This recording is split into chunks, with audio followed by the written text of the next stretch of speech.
Hi, thanks for joining me for this exploration of trumpet and electronics. I'd like to thank my friend and colleague Michelle McQuaid-Dewhurst for the chance to present this material to you as part of this year's 630 series. We're very lucky to have such an educational and entertaining series on our campus and as part of the Widener Center activities, and I feel very lucky to be included. Before we get to the music, I'd like to take this opportunity to explain to you a bit about what you're about to see and hear. First, this is anything but just another trumpet recital. I've done a lot of those. I love them. But given the current circumstances, I decided to draw upon years of interest and experience in making music with only my trumpet and some simple electronic tools in order to present something a little different. I might have done all this anyway, honestly. I have done similar music and video in the past, but the epidemic pushed me wholly in this direction. Secondly, there are many different kinds of works on this program, and as such, explaining their creation and my feelings about them individually would take longer than I'd really like to for you. So if you stick around after the show, Michelle and I will be holding a Q&A in which I'd be happy to go more in depth and ask any questions you might have. Quickly, though, I'd like to give you a rundown of the why and how of the 8 works you're about to hear. First, regarding the videos you'll see, I mined a couple of sites, archive.org and YouTube, to find royalty-free or Creative Commons licensed music that I felt best impressed me and fit my impressions of the various works. I tried to pick things that didn't get in the way of the music, but instead just simply supported it.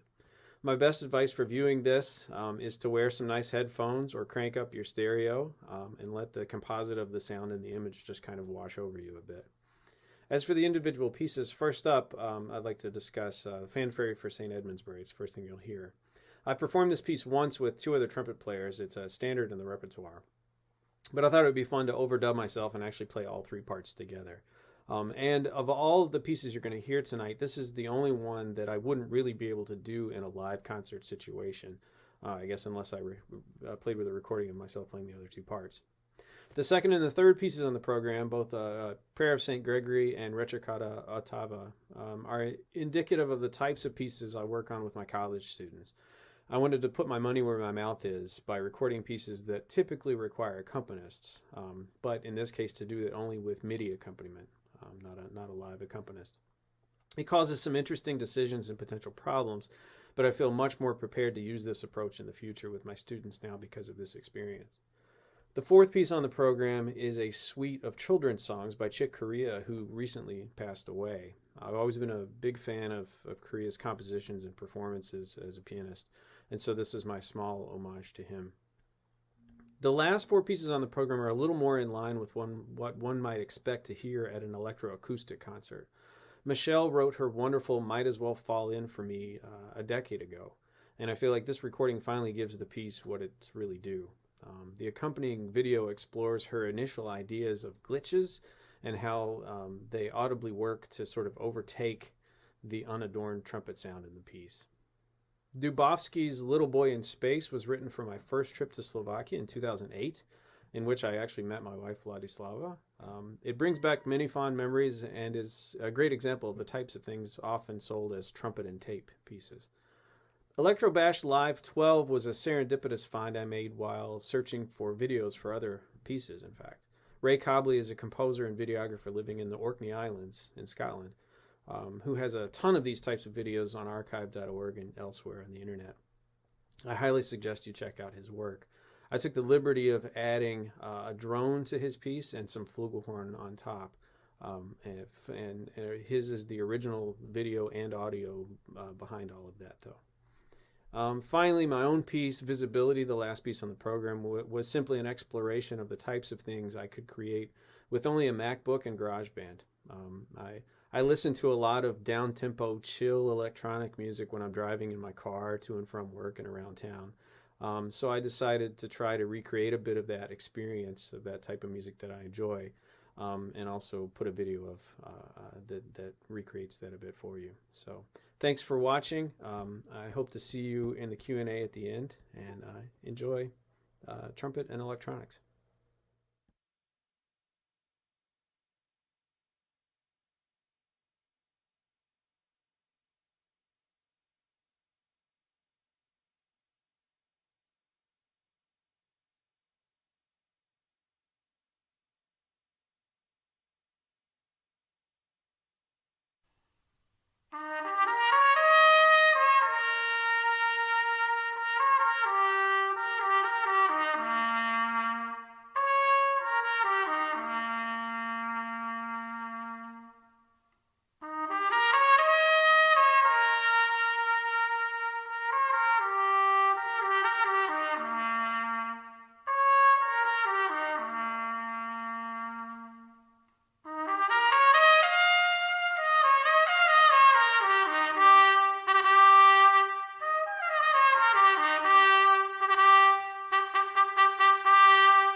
Norton at 1750, wind 040 degrees 8 knots.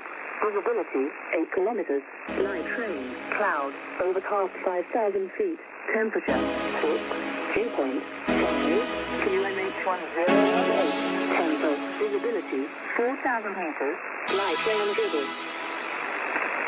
Waddington at 1750, wind 030 degrees 6 knots. Visibility 5 kilometers. Wind, cloud, broken 3,100 feet. Broken 8,000 feet. Temperature 5, dew point 5, QMH1021. Slide northward at 1750, wind 040 degrees 8 knots. Visibility 8 kilometers. Light rain, cloud, overcast 5,000 feet. Temperature 6, dew point 5, QMH1018. Tempo, visibility 4,000 meters. Light rain drizzle.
Thank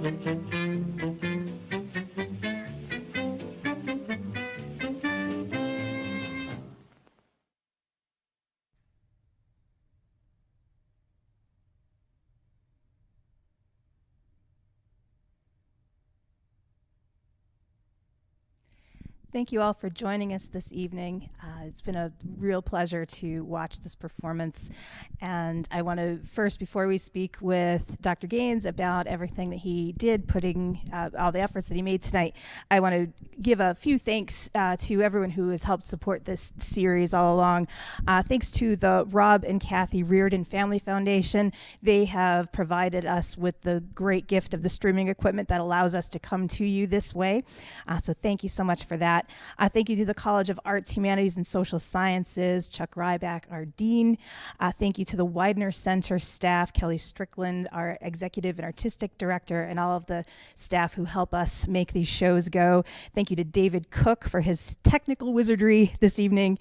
Thank you to the UW Green Bay Music Department, Courtney Sherman, chair. And thank you to our series donors who help support the 630 concert series. If you would like to support the 630 concert series or our music students, our Friends of Music Fund helps provide student scholarships, and you can help us by texting to donate. That number is 50155. Text the word GBMUSIC to that number, and you can help us out if you are so inclined. Most of all, I'd like to thank Dr. Adam Gaines for all of the effort and musicality that he brought to tonight's presentation. It was a really great thing to see a different kind of 630 concert for us, and we're all about it here. So thank you very much, and how do you feel? Feeling pretty good. All right. Easiest recital I ever had to put myself through. I just sat here and watched it go by. It was great. Well, now. Yeah, now. This part, at least, yeah. Well, it was really great to see all of this come together. And you addressed this a little bit at the beginning when you talked in your video, but I wonder if you could talk a little bit more about why this project, why this kind of project, and why now? Well, so about a year ago when the pandemic hit, I was sort of faced with, I thought for the last couple of years I would give a recital about this time. I try to give one every 3 or 4 years, kind of as trumpet professor. And I thought, well, okay, that's probably out of the cards in terms of a traditional stand up and play with a piano kind of a recital. And this is all kinds of stuff that I've played with over the years, off and on anyway. Electroacoustic music, all the way back to grad school. One of my teachers was Michael Pounds at Ball State University, and he wrote a piece I played on a graduate recital that I really loved, and kind of fell in love with this kind of music. Always wanted to create more of it myself, or find other pieces to play, or adapt things to work. And then I've dabbled with video editing and stuff over the last few years, just kind of for fun. And I thought, well, this would be a good chance to put all that together. So yeah. Yeah, well, it was really great to see it come together, and we got a number of great questions in the YouTube live stream, and I've made a note of as many of them as I could as they went by. Thank you, everyone, for submitting these questions, and I will try to monitor the chat as we continue to talk, but I can't guarantee it because we're in a mid-chat here, but I will try to check that out. But I did want to ask you some of these questions about how you put this together, and one of the questions that we got was about the piece for what sounded like organ. It was a MIDI organ, but for organ and trumpet, the composer Alan Hovanes's piece. And I wonder if you could talk a little bit about how you put that together. Sure. So, to play with MIDI, and actually I'll sort of answer another question while I'm talking about this that I saw pop up. You need either something to create the MIDI, like to record it all in using a keyboard, or you need to have the notation. So most notation programs these days will take notation and output as MIDI signals, if you prefer, instead of notation. And so I found notation. Some pieces I created in the notation. Some of it I found in different ways, either like in Finale or MuseScore, one of those kinds of programs, and output as MIDI.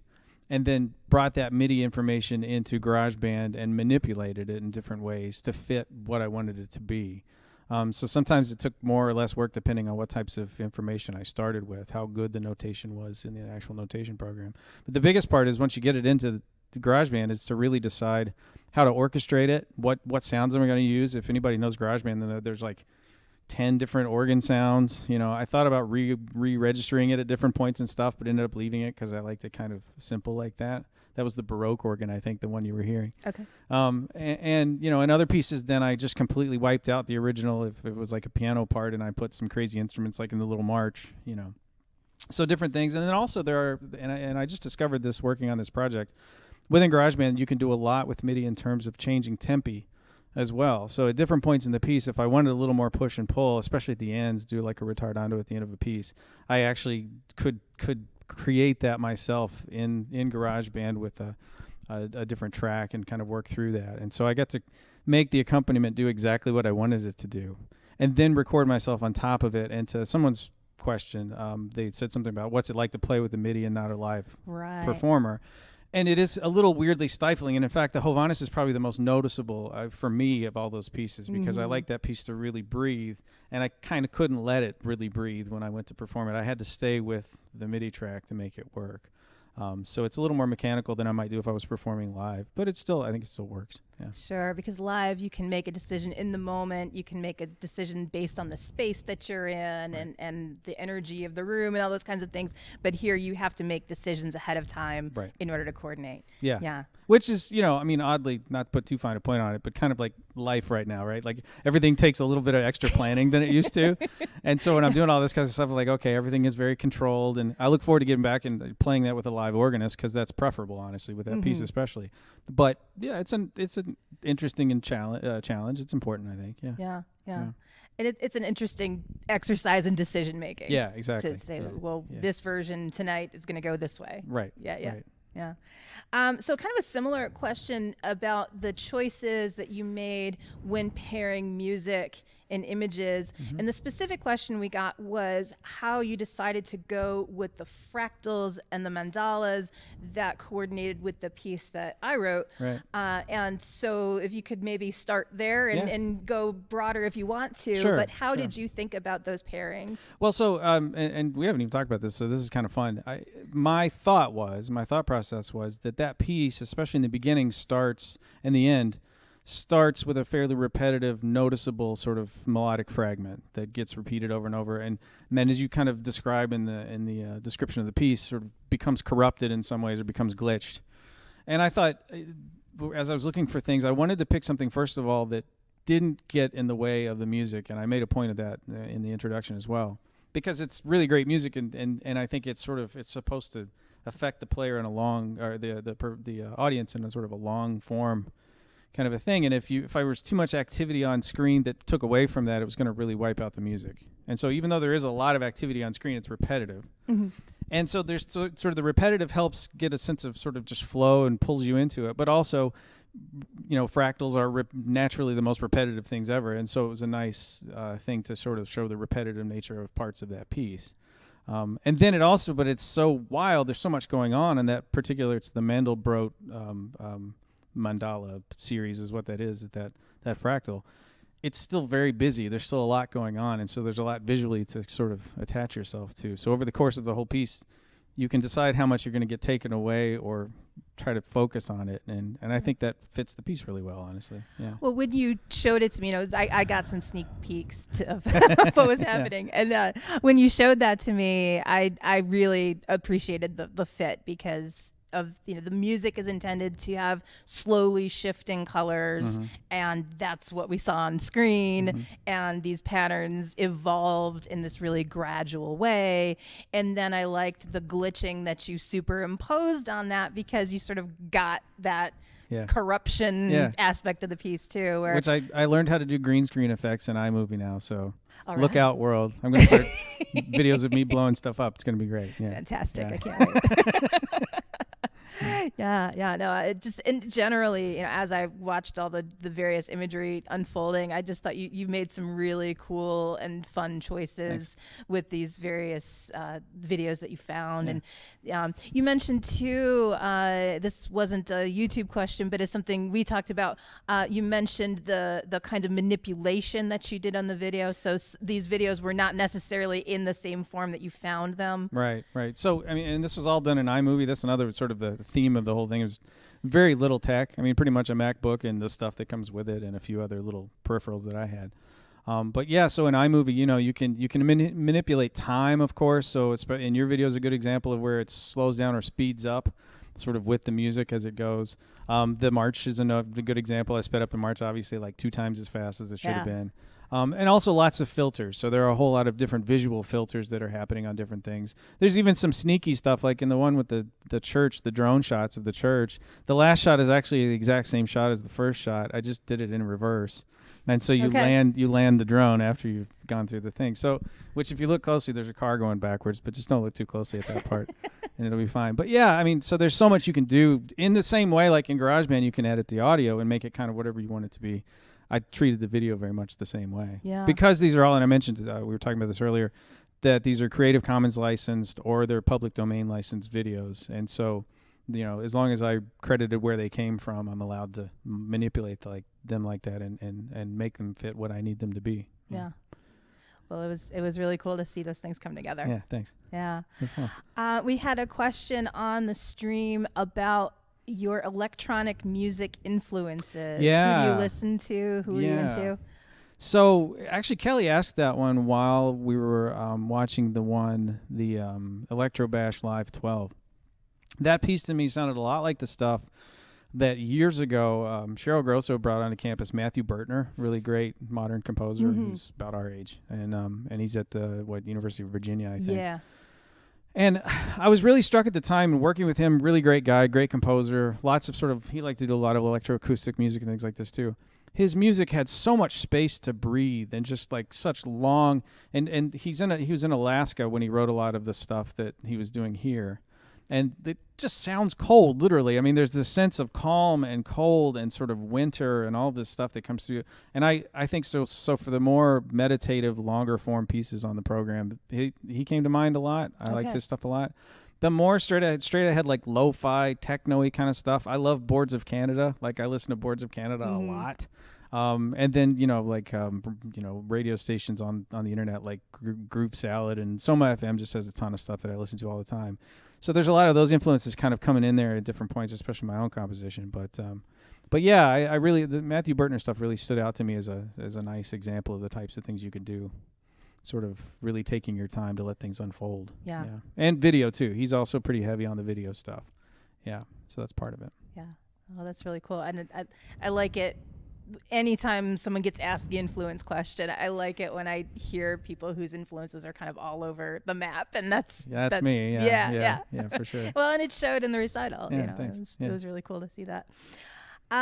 We had a great question from our boss, our department chair, Courtney Sherman. This one up. So we're going to answer the boss's question, which is, what was your biggest challenge in putting this recital together, and how did you overcome it? Oh, man. So probably just thinking of the logistics of each piece and each piece of each piece, like each part that I had to put together, and thinking about the best and most practical way. Like I had to go into hyper-pragmatism to make this work, right? Everything was, okay, I'm doing everything myself. That actually in some ways is good because I don't have anybody else I have to coordinate with or work through or sort of collaborate in any kind of way. And I got to be selfish, so there was part of that was good. But the negative part of that was it's all on my shoulders. So there were moments where I was overwhelmed and thought there's no way I can get all this done because I just knew how many hours of work it was going to take. But at other times then it's like, okay, thinking through. So some of that was recorded in Gene Widener Theater right here on campus, across the hall. A lot of it was recorded in my basement, and then the editing is just whenever I have my computer open and I'm keeping my 2-year-old off of me long enough to put some headphones on and try to work through some stuff, right? And so just the logistics of going from soup to nuts to actually get the thing done and get from there. It's very much like the composition process, I'm sure. And yeah, to make sure, and then see all these as disparate pieces that they then could be put into a composite whole of a recital and make sense in some way together. So yeah, I mean that's sort of a broad answer to the question, but I think it's just that was just the conceptualization. There were a lot of scratch papers of me writing out stuff and arrows back and questions, do this, do that kind of stuff. Right. Before I had it all figured out. Yeah. And some of that goes into any kind of live performance as well. Sure.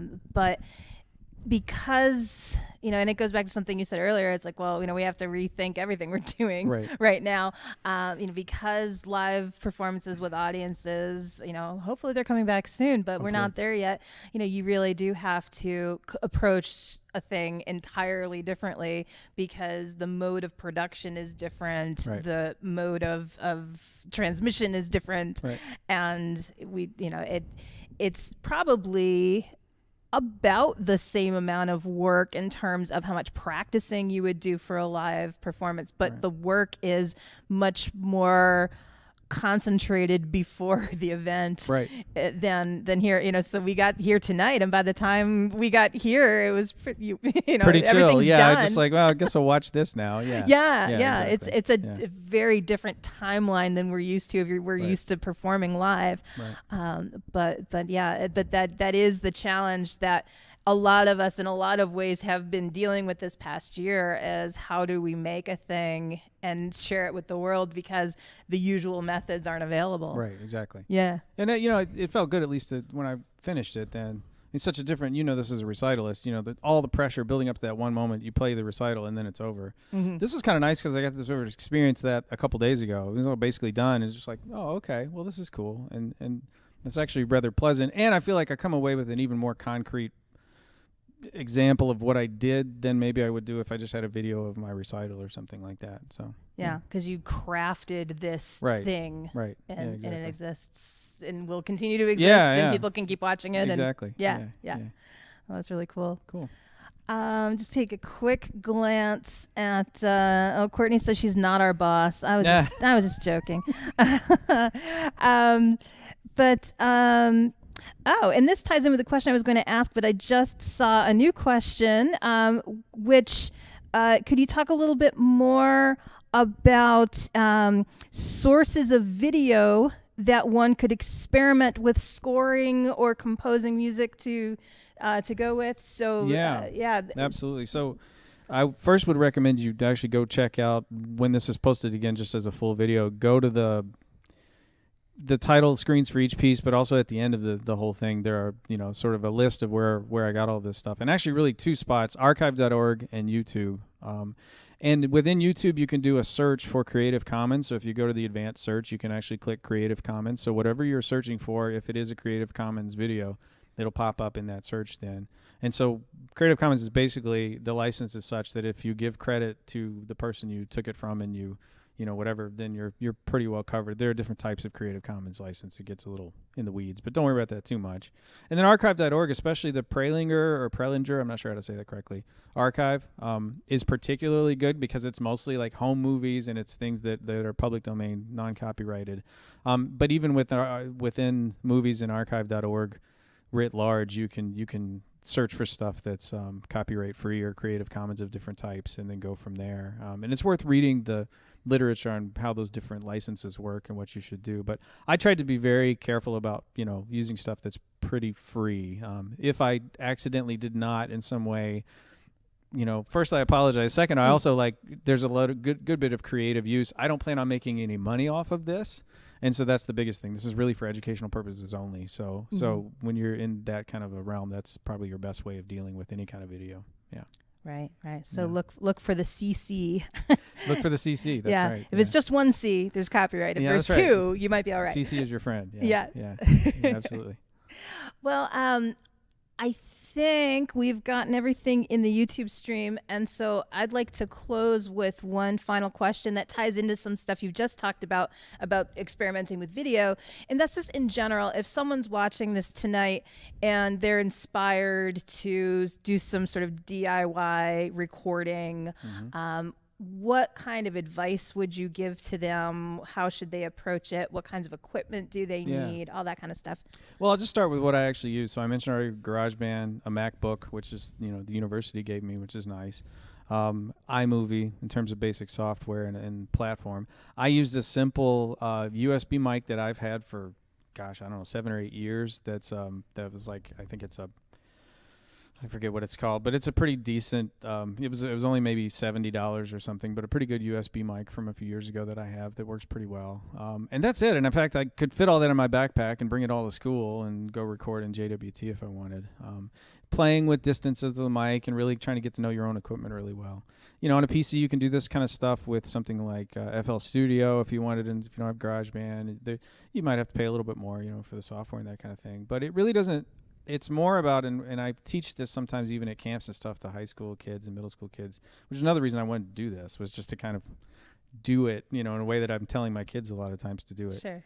Is, just experiment and find what sounds good to you and use your ears. And if your ears are good enough, you're going to do okay because you can trust them.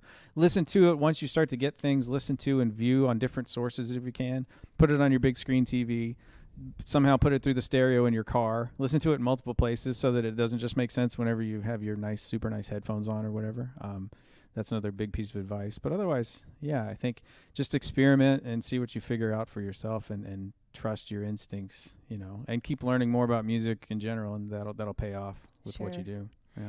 It's more accessible probably now than ever before. It's amazing to experiment like this. It's amazing. And I think a lot of people our age especially are still a little bit trepidatious about it because, 20 years ago when we were in school, it was a lot, oh God, it was a whole other thing. Now it's almost too easy, which is great. Yeah, it makes it fun. Yeah. So we encourage you to try it yourself if you're up for it.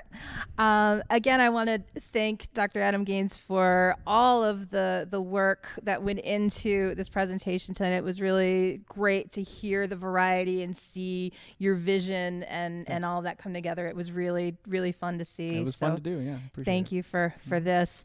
And thank you to everyone who tuned in to the YouTube live stream tonight. This video will also be archived on YouTube, so it's available for future viewing. So I have not had a chance to listen to this with headphones yet, and now I'm totally going to, because I know there's nuances I couldn't hear over the speakers. So I'm really looking forward to spending more time with this as well. So again, thank you all for listening and for being a supportive audience to this series over the course of the year. We have one more 6:30 concert series event this year. It will be our annual Evening of Miniatures, and that performance will be streamed on the UWGB YouTube channel on Thursday, May 8th. So keep an eye out for that. And in the meantime, keep an eye on our Facebook page for other events that will be coming up over the next few weeks as we wrap up the spring semester. So again, thank you all very much and have a great night.